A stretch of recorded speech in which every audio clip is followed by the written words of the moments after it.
Expected value. That's a topic that very often come in the question that has to do with probabilities. And it is there very often in your exam. Let's have a look. In general, sales of ice cream increase as the weather condition improve. Well, obviously, the better the weather, the hotter the weather, more people want to eat ice cream. Diarmuid's typical ice cream sales for different weather conditions are shown in the table below. The table also shows the probability of each weather condition next Sunday. So we can see that when the weather is wet, the sales are going to be on average €150, and the probability of that weather for this particular Sunday are 30%. And obviously we can compare that if the weather is dry and warm, we're going to sell more ice cream, therefore there will be more money, and this is the probability for this coming Sunday. Use the information in the table to work out expected value of Diarmuid's ice cream sales next Sunday. So how do we calculate expected value?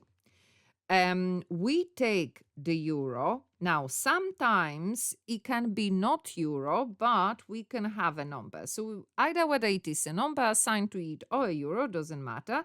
And we multiply by the probability. And then plus again.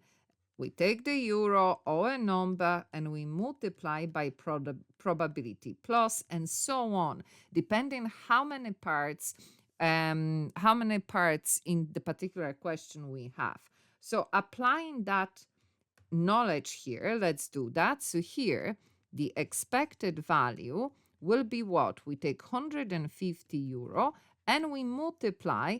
We can either put 30% because in your calculator you can put 30%, or we can change 30% to a decimal 0.3 plus, and then again we are taking 200 multiplying by the probability of 45% or 0.45 plus, and then again the last one 450 multiplied by probability of that, which is 0.25, and we put all of that in the calculator, press equal, and we should get our answer. So that is the expected value of earnings for coming Sunday.